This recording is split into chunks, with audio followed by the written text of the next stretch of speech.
Good morning everyone, welcome back to the channel to a new blog. এই আমরা তারাপীঠের উদ্দেশ্যে এখন রওনা দিচ্ছি। তো এই যে পিঙ্কিও গাড়ির ভিতরে ঢুকে গেছে। সকাল সকাল মানে গতকাল রাতে দুটোর সময় শুয়েছি, আর ঠিক 5টার সময় উঠে পিঙ্কি পকোর জন্য সুজি বানানো থেকে শুরু করে সব কিছু রেডি করে রেখেছিল। তারপরে আমরা উঠে এখন রেডি হলাম। তো এখন আমরা এখান থেকে যাচ্ছি, আমি, প্রীতম, পিঙ্কি আর ওদিক থেকে তনুশ্রীদি আমাদের প্রথম দিন যে রিসিভ করতে এসেছিলো, তো তনুশ্রীদি। আর এই পকর কান্না শুরু যে গাড়ির ভেতরেও ঢুকবে না। তো চলো, ভর্তি আছে। আমি ওকে বলেছি বডি লোশন আনতে, মুখে মাখার ক্রিম নিয়ে চলে এসেছে। তো এই আমরা গাড়িতে উঠে মানে এত তাড়াহুড়ো করে বেরিয়েছি যে গাড়িতে উঠেও হাফ রেডি হতে হচ্ছে এই বডি লোশন লাগানো গুলো সব। হ্যাঁ, তাও তো ও সকাল সকাল উঠে সব করে রেখেছিল জন্য আমাদের অতটা মানে দেরি হলো না। না হলে পরে তুমি তো ঘুমোওনি না? একটু শুয়েছিলাম, ওই ঘুম আসেনি। হ্যাঁ, আমি তো শুয়েছি 2টোর সময়, তারপরে ও কখন ঘুমিয়েছে জানি না। তো যাই হোক, আমাদের যাত্রাটা শুভ হোক, তাই না? ওখানে পৌঁছে তো ব্লগ বানাবো। হ্যাঁ, টাটা। এই যে তনুশ্রীদিও উঠে গেল, এখন আমরা সবাই মিলে ফাইনালি রওনা দিচ্ছি। আপকে ফ্লাইং কিস দাও।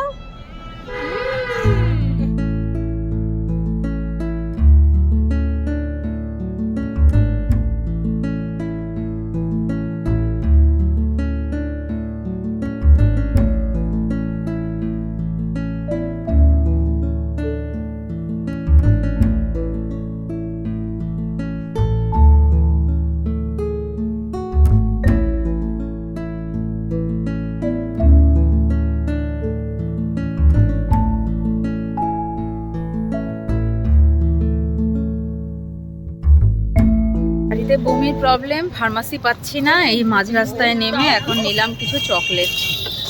একটা ফার্মাসি দেখে নামলাম, কিন্তু এখানে অ্যাবোমিল নেই। এখন সামনে আরেকটা ফার্মাসি আছে, ওখানটাতে যাচ্ছি। দুটো ফার্মাসি ঘুরলাম, একটার মধ্যে ওষুধ নেই।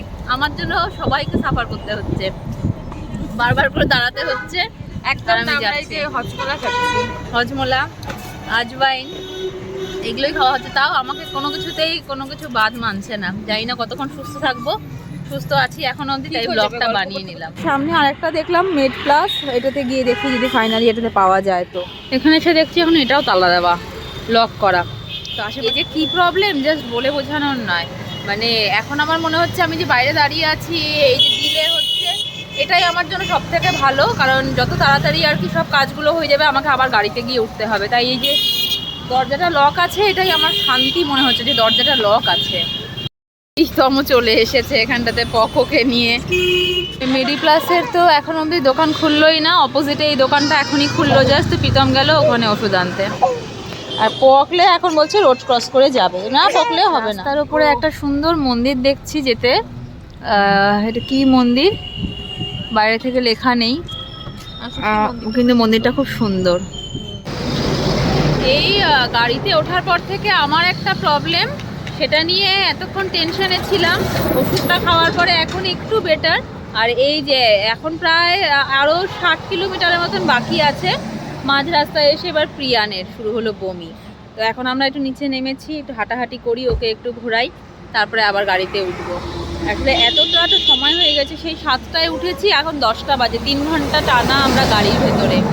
ওরও সেই অভ্যেসটা নেই, তাই জন্য হয়তো একটু সাফোকেশনে হচ্ছে। ঠিক আছে বাবা, দেখবো না, দেখবো।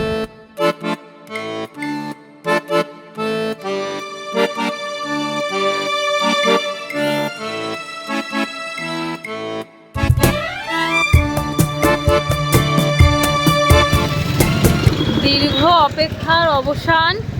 দিল্লি থেকে এসে এই এখন তারাপীঠের গেটে জাস্ট ঢুকছি। প্রিয়ান সারাটা রাস্তায় ঘুমিয়ে এখন জাস্ট ওর গুড মর্নিং হলো। এই যেতে এখনো অবধি মন্দিরের কাছে পৌঁছয়নি। মন্দিরে ঢোকার আগে দুপাশে কত দোকান, প্রসাদের দোকান, পুজোর সামগ্রীর দোকান, সমস্ত কিছু, বাচ্চাদের খেলনার দোকান, ঠাকুরের শাড়ি, ডালা, সব কিছুর দোকান পর। এগুলোর গল্প শুনেছিলাম, আজকে এই সামনাসামনি দেখছি। এই চলে এসেছি আমরা মন্দির, প্রচন্ড ভিড়। 12টা বাজতেই চললো, তো এখনই মন্দির বন্ধ হয়ে যাবে। যাচ্ছি এখন তাড়াতাড়ি। 10 টাকা তিনটে ठीक है हम लोग चला के हम लोग आ रहे हैं। লোকাল আইয়া একদম টাইম মতন জাস্ট ঢুকেছি। যখন ডালা নেওয়া হচ্ছে, তিনজনের তিনটে ডালা, পিঙ্কিদের একটা, তনুশ্রীদের একটা, আমাদের একটা ডালা। ডালা সাজিয়ে দিলে আমরা চলে যাবো মন্দিরের ভেতরে। ওই যে মামা যাচ্ছে 5 মিনিটে পেয়ে যাবেন। দেখ বল লাগে দেখ তুই দাঁড়িয়ে আছে কেন হইতে আসুন দাঁড়িয়ে আছি লাইনে ডালা নিয়ে, তিনজনের হাতে তিনটে ডালা।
ভালোই ভালোই পুজো দেওয়া হয়ে গেছে, আমরা বেরিয়েও গেলাম।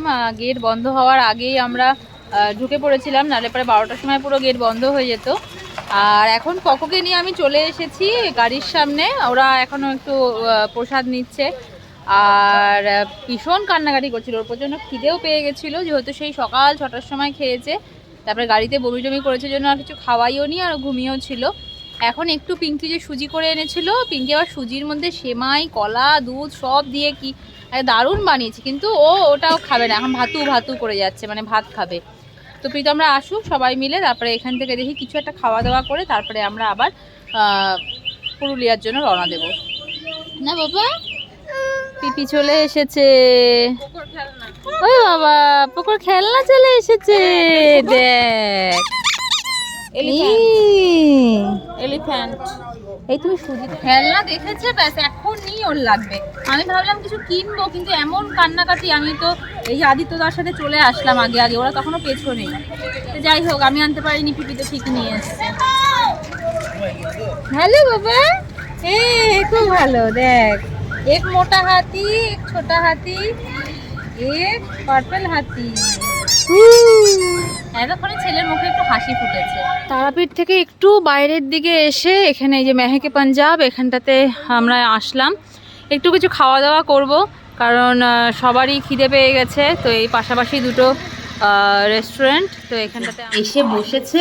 একদিকে চলছে কার্টুন, আর একদিকে তিনটে হাতি নিয়ে এখন সমানে খেলে যাচ্ছে। হাতিগুলো কাউকে দেবে না। চলে এসছে এখানে তন্দুর রুটি, এখানটাতে হরিয়ালি চিকেন, আর হচ্ছে ডাল মাখানি,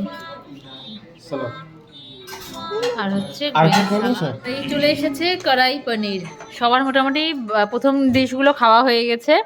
এখন সবাই টায়ার্ড। এখন লাস্ট আরেকবার রুটি। হ্যাঁ, এখন সবাই ঘুমাবে। যাওয়ার সময় আসার সময় সবাই জেগে এসছে, খালি পিঙ্কি ঘুমিয়েছে। যথেষ্ট ভালো হয়েছে, এর থেকে ভালো পুজো দেওয়া মানে সত্যি মন ভরে পুজো দিয়েছি। সবকিছুর উপরে হচ্ছে ও আর হচ্ছে হাসবেন্ড। হ্যাঁ, পিঙ্কির জন্যই এতটা মানে ভালোভাবে পুজো দিতে পারলাম। এটা পুরো ক্রেডিট গোস টু পিঙ্কি। এটা ভিআইপি গেট দিয়ে নাহলে আমরা যেতেই পারতাম না। আমার ওখানে নামতাম এয়ারপোর্ট, ওখান থেকে 2-3 ঘন্টা ড্রাইভ করে এখানে ধরো এসে তোমার হোটেল নিতাম। সব শেষে এই হচ্ছে মশলা কোল্ড ড্রিঙ্কস। তো গরমের মধ্যে এটা খুব দরকার ছিল।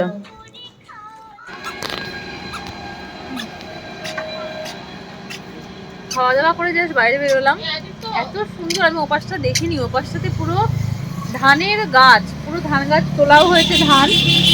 এখন আমরা একটু বসবো, একটু আড্ডা দেবো, তারপরে আবার বাড়ির উদ্দেশ্যে রওনা দেবো। এখান থেকে বসে বসে একটা ফটোশ্যুট করলাম। এখন রোদ উঠে গেল, আমরা এখন বেরিয়ে যাবো এখান থেকে। চলো ওঠো। পুরো ঘুম দিয়ে উঠলাম 1 ঘন্টা। তা এখন বক্রেশ্বর হয়ে যাচ্ছি আমরা যাওয়ার সময়। তাই প্রীতম বলছে অনেক কিছু মিস করে গেছি, অনেকক্ষণ আজকে সারাদিন গাড়িতেই কেটে যাচ্ছে।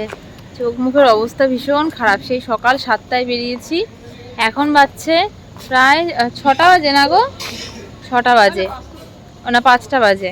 তো যাই হোক, আর কিছুক্ষণ পরে 12 ঘন্টা হয়ে যাবে। আমরা তো যাচ্ছি। প্রিয়ান যে এত আমাদেরকে মানে ট্রাভেল ফ্রেন্ডলি হয়ে গেছে, যার জন্য আরও বেশি আমরা এই ঘোরাফেরাগুলো করতে পারছি। ও যদি ঠিক না থাকতো তাহলে পরে কিন্তু আমাদের পক্ষে ঘোরাটা সম্ভব হতো না, তাই না? ভীষণ কোঅপারেট করছে, ভীষণ। I am the hero, he is the hero. যখন ঘুমোচ্ছে তো ঘুমোচ্ছে, আবার যখন জেগে থাকছে তখন চুপ করে বসে আছে। মানে এত কি বলবো, আমি আমার বাবা মাকে কোনোদিনও এত ভালোভাবে ঘুরতে দিইনি, কিন্তু পকো আমাদেরকে সেই জিনিসটা করতে দেয়। যাই হোক, এখন আসলাম একটা ধাবাতে। এত টানা একভাবে গাড়ি চলছে, একটু নামলাম, সবাই চা অর্ডার করা হলো, চা খাবো, তারপরে আবার সোজা বাড়ি। চলে এসো এদিকে, কিছু বলো। আজকে সকাল থেকে কিছু বলছো না। আজকে ব্যস্ত ব্যস্ত ব্যস্ত। এখন গিয়ে একটু রেস্ট করতে হবে। বুঝলে, আমরা যে বসে পড়েছি, ভেবেছিলাম ওখানটাতে বসবো, কিন্তু ওপরে যখন জল দিয়ে পরিষ্কার করছে, তাই এখন আবার এখানে এসে বসলাম। কি রে বাবা, তুই কিছু বল, কেমন লাগছে?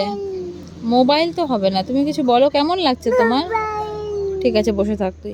বসে থাকতে থাকতেই দিনের আলোতে নেমেছিলাম, অন্ধকার হয়ে গেল, পুরো অন্ধকার একদম।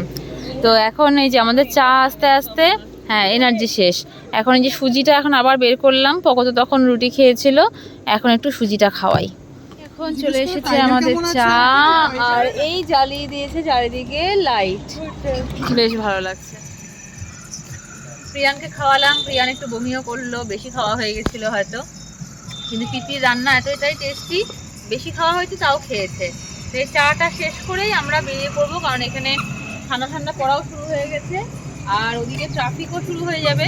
ট্রাফিকটা পড়ার আগে আমরা যদি বাড়ি পৌঁছে যেতে পারি তাহলে খুব ভালো।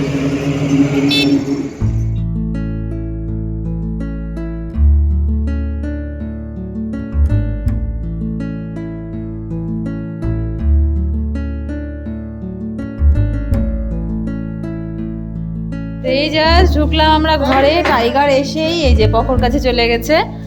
বাবা টাইগার, চল চল চল টাইগার চল। হ্যাঁ চলো ঘরে। তো এই জাস্ট ঢুকলাম ঘরে, একেবারে পুরো 14 ঘন্টার জার্নি। আর রাতে আমাদের অন্য একটা প্ল্যান আছে, যেটা গতকালকে ব্লগে বলেছিলাম। পিঙ্কি একটা সারপ্রাইজ প্ল্যান করেছে আমাদের জন্য, সেটা কি না কি সেটা পরের ব্লগে আসবে। আজকের ব্লগটা বেশি লেন্দি হয়ে যাবে না হলে। আর পকোকেও আমি ফ্রেশ করিয়ে দেবো। তো আজকের ব্লগটা আমি এখানটাতে এন্ড করছি। সব থেকে বেশ যেটা, পুজোটা এত ভালোভাবে হয়েছে স্পেশালি পিঙ্কির জন্য, কারণ আমরা নর্মালি গেলে ওই লাইন দিয়ে অতটাক্ষণ দাঁড়ানো, তো যেহেতু দাদা আগে থেকেই বলে দিয়েছিল, তো ওই পুলিশের থ্রুতে একটা কল করে আমাদেরকে ভালোভাবে ভিআইপি গেট দিয়ে ঢুকিয়ে দিয়েছে, জন্য আমাদের এত তাড়াতাড়ি ভালোভাবে হয়ে গেছে।